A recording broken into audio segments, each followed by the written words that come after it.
Oi, tudo bem? Sou o professor Vicente Arruda e vamos para mais uma aula no canal Aula na Tela. Vamos lá! Hoje nós vamos falar sobre a formação de frases. Para formar frases é importante você ter algumas coisas em mente. Primeiro, vocabulário. Você tem que saber muitas palavras. Você tem que conhecer os verbos para poder identificar qual o tempo verbal e como é a forma desse verbo na frase. Outra coisa importante que você tem que saber são os verbos auxiliares. Cada tempo verbal tem o seu auxiliar. Então essas características são fundamentais para formar frases. Conhecer o vocabulário, saber conhecer os verbos e identificar os verbos auxiliares, ok? Então nós vamos falar aqui sobre alguns verbos. Vejam, por exemplo, o verbo to work, que é o verbo trabalhar. Pessoal, os verbos eles são utilizados nas frases de acordo com cada tempo verbal. Porém, os verbos eles têm a sua primeira forma, chamada de infinitivo.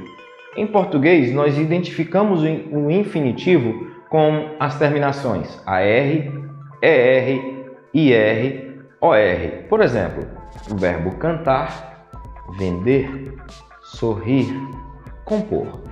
Esses verbos estão no infinitivo em português. Como é que eu sei que o verbo está no infinitivo em inglês? Com a presença do to antes do verbo. Se antes do verbo tem o to, esse verbo vai estar no infinitivo. To work, trabalhar. To play, brincar, tocar, jogar. O verbo to go, verbo ir. To read, verbo ler. To write, o verbo escrever. Então procure uma tabela de verbos, aprenda o máximo de verbos possíveis.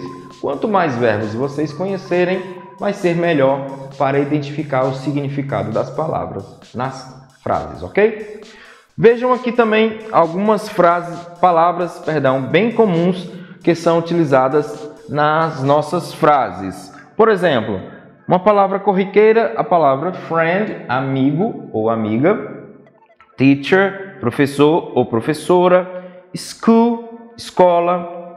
Home, casa ou lar. Store, loja.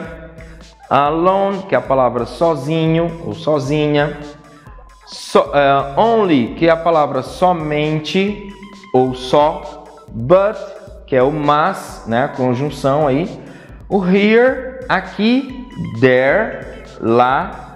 At, preposição em, o the, o, a, os ou as, né, o artigo. Palavra soccer, que é o nosso futebol. Tênis, voleibol, piano, guitar. Cuidado, guitar significa violão, não é guitarra, tá? Como é guitarra? É electric guitar, tá bom? Guitarra elétrica. E o violin, violão, ok? Vejam aqui que algumas são bem parecidas com o português, mas um conselho que eu dou a vocês também, procurem palavras cognatas e falsos cognatos. O que é isso? Palavras cognatas são aquelas palavras que parecem com o português e são realmente igual ao português. Por exemplo, olha aqui, ó, piano, mesma forma, né?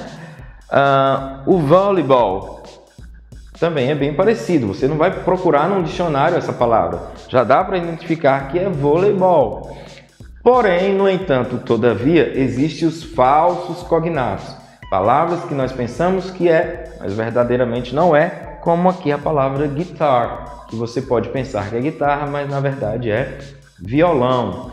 Outro exemplo muito característico que a gente sempre fala quando estamos explicando sobre falsos cognatos. Por exemplo, a palavra parents não significa parentes, significa pais. A palavra relatives significa parentes e não significa relativos. Então faça uma pesquisa, estude sobre cognatos e falsos cognatos. Então aqui nós temos alguns exemplos de conjugação de verbos no presente. Veja, o verbo work no presente, eu trabalho, I work. O verbo play, eu jogo, I play. No caso aqui, ó, você pode observar que simplesmente você vai colocar o verbo depois do sujeito. Nós podemos separar os sujeitos de duas formas. Vamos utilizar o grupo 1 e o grupo 2. No grupo 1, nós vamos utilizar os pronomes I, you, we, they e também os sujeitos compostos. Olha como é fácil. Para você colocar um verbo na sua forma correta dentro de uma frase, para o grupo 1, I, you, we, they, sujeitos compostos, é muito fácil. Você só coloca o verbo lá sem acrescentar nada. Na verdade, você vai tirar o to do infinitivo, entenderam? Então, vejam, lembram que o verbo work estava lá, to work. Agora não tem mais o to, é só work. O verbo to play não tem mais o to, agora é só play. Então, recapitulando, para formar uma frase com o sujeito I, you, we, they e sujeitos compostos, é só colocar o verbo. Olha como é fácil. Outros exemplos aqui, ó. You work here. Você trabalha lá. Perdão. You work there. Você trabalha lá. Então, nós temos aqui exemplos na primeira pessoa e na segunda pessoa. Mas, na primeira pessoa do plural, we. Na terceira pessoa do plural, they. É a mesma coisa. É só colocar o verbo. Não acrescenta nada, ok? Na forma negativa, como nós falamos, é importante você conhecer que cada tempo verbal tem o que nós chamamos de auxiliares. O grupo 1, I, you, we, they, sujeitos compostos, vai utilizar o auxiliar do. Na forma negativa, o don't. O que é o don't? É o do mais o not. Forma a palavra don't. Muito importante você lembrar disso. Nas frases no presente simples, você não pode deixar de utilizar na forma negativa o verbo auxiliar do e does. Se você não colocar o auxiliar, a frase vai estar errada. Você não pode colocar o not sozinho, ok? Ele vai vir junto com o auxiliar. Nesses primeiros exemplos, como é do grupo 1, você vai utilizar o auxiliar don't, que é o do not. I don't work at the store. Eu não trabalho na loja. I don't play the guitar. Eu não toco violão, ok? Então não esqueçam disso. É muito importante você lembrar que é necessário utilizar o auxiliar. Na terceira pessoa, he, she, it, sujeito simples, o auxiliar é o does. Mas antes de eu falar dessa forma negativa, eu vou lembrar para você que na forma afirmativa, na terceira pessoa do singular, você vai acrescentar s, es ou ies. Presta muita atenção nessa regrinha. Na frase afirmativa, na terceira pessoa do singular, he, she, it, ou se for um sujeito simples, você tem que acrescentar essa regra do s, es ou ies. Como é que funciona? Na maioria dos verbos, você vai acrescentar s.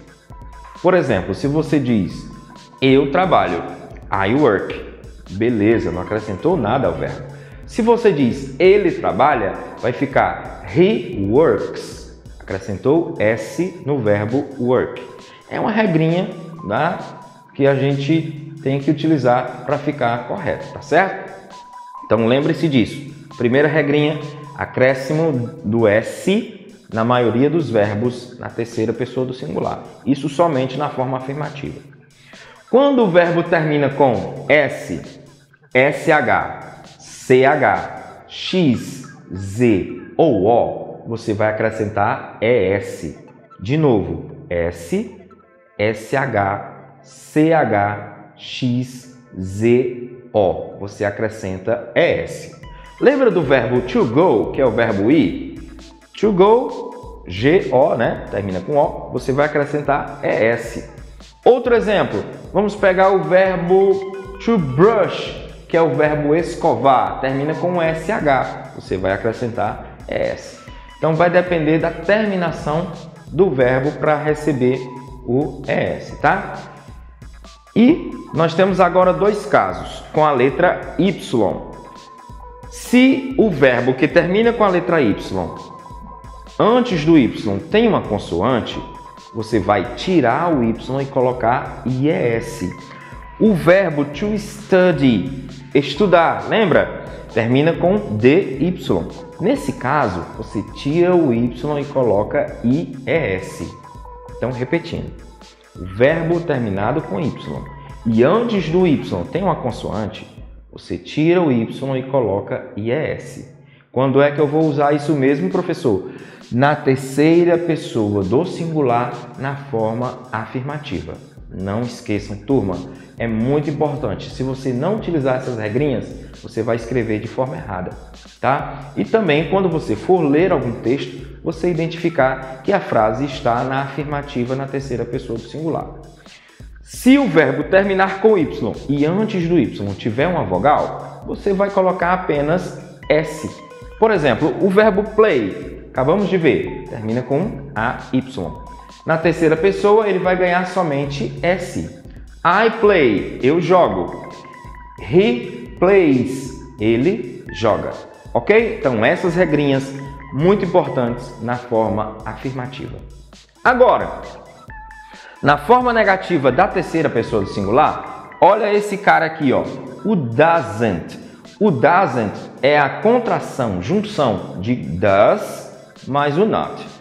Na forma negativa e também na forma interrogativa, você tem que usar o auxiliar. Olha aqui, ó, he doesn't like, ele não gosta. She doesn't have, ela não tem. It doesn't eat, ele não come. Então aqui na forma negativa é necessário utilizar esse camarada. Does he like? Ele gosta. Does she have? Ela tem. Na interrogativa coloca-se o auxiliar antes do sujeito.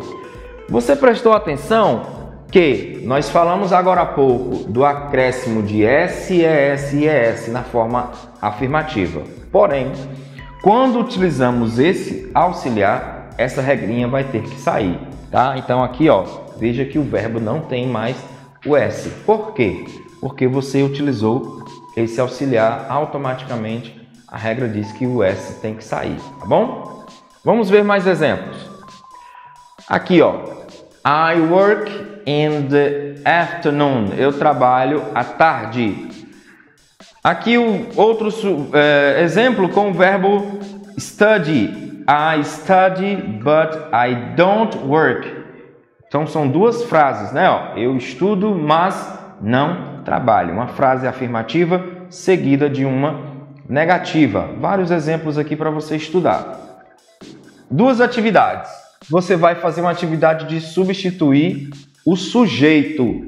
Observem que aqui, ó, todos estão na primeira pessoa, I. Você vai pegar essa frase e vai colocar na terceira pessoa do singular, tá bom? Por exemplo, aqui eu vou fazer a frase 1 para você entender. Aqui tem I work alone. Tá na primeira pessoa do singular. Se eu quiser colocar na terceira, você pode usar qualquer pronome, he, she, ou pode usar um sujeito simples, né, o nome de uma pessoa. Por exemplo, se eu quero dizer que Paulo trabalha sozinho, Paul works alone. Lembram? Acabei de falar que o verbo vai ganhar S, terceira pessoa. Então aqui eu vou dizer que ela trabalha sozinho, she works alone. Na forma negativa, veja que aqui está usando o auxiliar don't, porque o sujeito é I.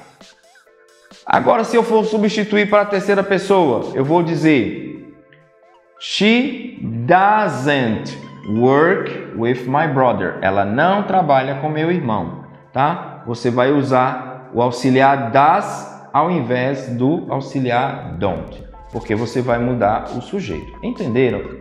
Então, vou fazer de novo com outro exemplo, tá? Com outro sujeito, ó. Pessoal, No caso do verbo work, ele vai ganhar somente S. Se fosse um outro verbo que terminasse com S, SH, CH, X, E ou O, vai ganhar ES. Y precedido de consoante, IES. Y precedido de vogal, apenas S. Então você vai pegar essas frases como exemplo e fazer em outras, ok? Substituindo o sujeito da primeira pessoa para a terceira pessoa do singular. É uma praticazinha dessas regras para você aprender a escrever corretamente. Tá bom? Então, como eu disse, estudem os verbos, o máximo de verbos possíveis. Aprendam a escrever frases, criem frases, utilizando as regrinhas de forma correta. Aproveitem também, peguem textos, que as frases já estão prontas, e observem a formação dessas frases dentro dos textos, para que você possa identificar quando for traduzir e não estar tendo que estar pesquisando tudo no dicionário de um tradutor, tá bom? Então, aconselho a você, em primeiro lugar, adquira o máximo de vocabulário que você puder. Também estude o máximo de verbos que você puder, tá? Quanto mais você adquirir vocabulário e verbos, você vai poder identificar dentro dos textos, tá bom? É muito importante você estudar dessa forma. Pega o texto, faça uma leitura rápida.